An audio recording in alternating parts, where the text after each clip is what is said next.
Hi friends, this is Jenny Kalma, and I'm going to share a art journal layout that I did for the Crafters Workshop, but also just as a little bit of art therapy for me. And I am going to show you what I'm going to do. I've already prepped my page with some gesso and taped the spine, and I sort of had this idea that I wanted to do something really kind of stark and just use like black and gold and have like the gold kind of like it was sort of the light or something coming back through it. So that's kind of what I'm thinking about, a pretty limited palette. I'm going to use a couple of these stencils that are more botanical. I thought about using kind of like this sort of edge piece of the stencil kind of like sort of as a, bookmark or bookend or like a, just a corner piece, and do it on sort of, both sides like that to kind of, frame the outside of the spread. And then this is the main stencil I'm going to use, which I haven't used before, and I thought it was maybe dandelions, and I looked it up, and it's actually, I think they're onion blooms or onion blossoms or something, which anyway, so what I'm planning on doing is having that kind of in the middle with the gold part, and then having it sort of offset, not dead center, and leaving some room to write on the side. And I'm going to use my favorite, the champagne gold modeling paste, and I wanted to have it kind of like it was shining through and have the background behind it be black. I'm also going to use this heavy body acrylic paint in this grape jelly color and kind of frame the outside with that and have it sort of going darker to the middle and then in black, and then have this gold for the inside piece of these flowers. That's kind of the plan anyway. I also pulled this Tacky Wind Dry medium and thought about using it in a couple places just to add a little bit more metallic pop to it with one of these Rebekah Meier foils. I've used the gold, I know, before, but I don't know if I've used this vintage tin, so I thought about using that and doing something a little bit different, but I'm not quite sure whether I'm going to do that or not yet. Okay, so this, actually I pulled this too thinking I might use it. I have used this before, or at least the blessed part of it, and I thought those vines might be kind of neat. They would help round the corner of, this sort of idea I had. But I actually end up not using that. So my gesso is pretty much dry now. So what I'm going to go ahead and do is to take my my purple paint and mix up several different colors of or tones of the same paint. So I decided to use, instead of using the heavy body acrylic white, I'm going to just use gesso to kind of thin it up a little bit so it's not quite as heavy body. And I kind of plan to do a very light wash of this purple, and you'll see there is nothing light about this layout at all the way it came out, which is good. But it's kind of funny, that's the way I kind of envisioned it at first. So I'm just using a plastic plate as a palette here, and I've got some white gesso, and I'm going to just try to mix it up into each one of these little dabs of purple to kind of start from like a really light kind of pale lavender and go up to a darker color. And I just pretty much make a big old mess here because, and I end up using my fingers, and I mean, that's all part of mixed media, but I'm normally I had just cleaned up my desk and everything, so I was kind of trying to be really neat and trying to clean as I went, and then that all just kind of went out the window. So I'm going to keep mixing this paint, and I'm actually going to let you listen to some music because this layout is pretty self-explanatory. There's not a lot of crazy technique or anything. It's really just me having some fun with some of these darker colors and the gold, and mostly inspired by a lyric from one of my favorite songs that's called December.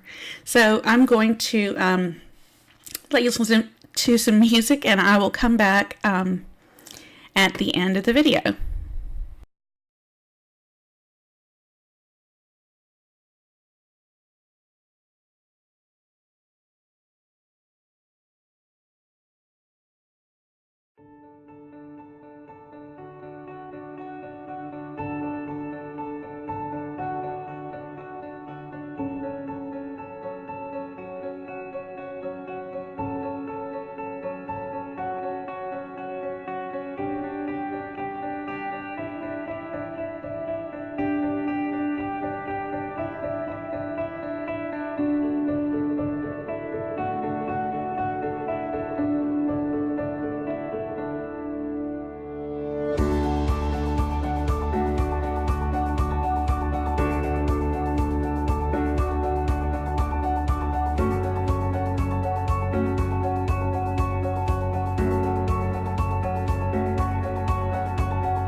Okay, I'm back here a little bit towards the end, and I really love the way that purple came out, and I hate that I covered up so much of it with the dark. It actually looks more purple in person, and so it doesn't seem as dark, and I do go back and try to lighten up, a bit of it with these Neocolor crayons. But it turned out really lovely, and just this little tiny bit of glitter that I dumped on there, which I will never get out of my studio, but it looks great on the spread. So I really like the way that turned out. The only thing I wasn't happy about is that I really should have probably taped down the that onion blossom stencil and tried to make it a lot smoother because of the crease there, and because I'm closer to the end of my book, it was kind of hard to make it all work out. But anyway, this is so I said that the inspiration was from a favorite song of mine. It's from Sarah Bareilles, and the name of it is December. And I love the lyrics, are amazing if you haven't heard it before.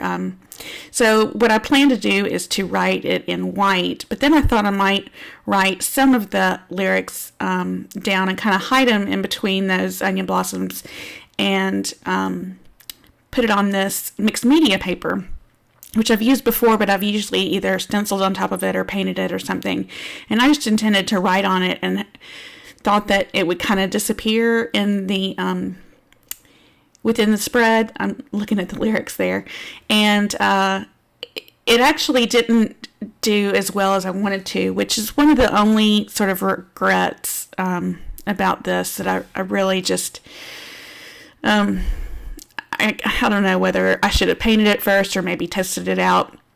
It didn't look as bad once it dried out, but it did. It didn't do what I had hoped it would do. I hoped it would be a little bit more transparent and then have a little bit of the sort of writing on top of it. But I go through and tear little pieces of those up, and then I use the mixed media. I think it's the gel matte medium to adhere it down, and I just tore those little pieces up. I mean, and this mixed media paper is great. It's it tears real easy. It looks great when it's got paint or different things on it, but I wish I had just done something else to it. I didn't want to cover up the gold, and I was hoping that this would kind of just fade away, and like I said, just, at any rate, that's what happens sometimes. I still like the way it turned out, and when I said that to my husband that I didn't like that one piece of it, he thought that was ridiculous and didn't see a problem with it at all. So anyway, that matte medium is great because it's really good adherent. It kind of helps seal it, and then it just totally dries clear. So it doesn't look, once it dries, it is all clear. It's not that sort of milky, foggy color.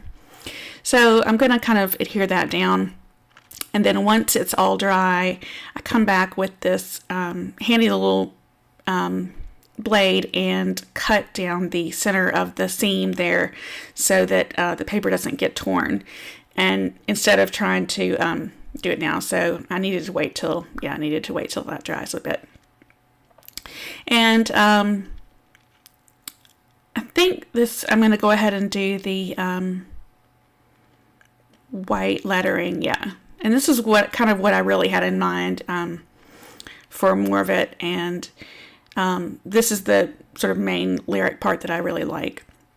So I'm going to add that on there, and then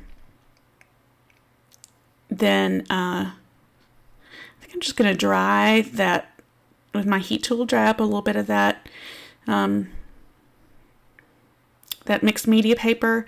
I did come back with the gold gesso and try to kind of hide that a little bit by adding more gesso around all of the lyrics.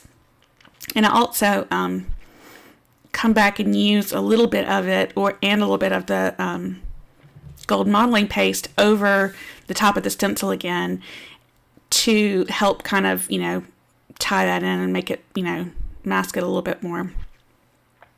But I love the black and the purple and the gold, and that all kind of worked out the way I liked. I just wish that other part hadn't actually now, you know, looking at it, you really, it really does kind of disappear. So maybe I make a big deal out of nothing. So once that's all kind of dry and I go back and add some extra, you know, little bits of gold and try to blend that out. I do tear a couple little pieces of this to make those smaller, and then I'll go back and cut the seam. This is a great tool. If you haven't seen it, it's like the retractable craft pick, but it's a retractable blade, like a X-Acto blade. It's really small, and it's great for me because I'm a terrible klutz, and the less damage I can do to myself, the better. So that's a really handy little tool that I have enjoyed using. So you just got to remember to retract it back up in there. All right, I think I'm going to go ahead and start some of the gold here in a minute. I did have a little bit of that part of the problem that happened there because of the overlap there at the seam, and you can see how big I'm almost done with my art journal, and so that was kind of a hard transition there between that, you know, the right side and the left side. And when I did that, I ended up getting some of the gold modeling paste underneath the stencil, and it kind of was a little bit sloppy on that left side. And I did go back and you saw I used the end of a paintbrush to kind of clear some of that modeling paste out from some of the end to make it a little bit more clear, like the stencil, and that actually helped a good bit. So, I mean, you know, I had kind of wanted this to look like it was sort of glowing through this black kind of night, you know, background, but that was kind of the goal. So I think I just used a little bit of more of the gold gesso on my finger, and kind of keep at that until I'm happy with it. But I think that's pretty much it. And then you can see in the still pictures and the final spread at the end that did kind of disappear, and it does kind of, you know, blend in with it. So that is pretty much it. I just rub a little bit more of the gold to kind of clean up my finger on the edges of the spread, and that's it.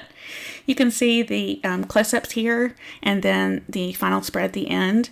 Thank you so much for watching. There will be a complete list of supplies and links at the end of the, in the description below on YouTube, and also they'll be on my blog.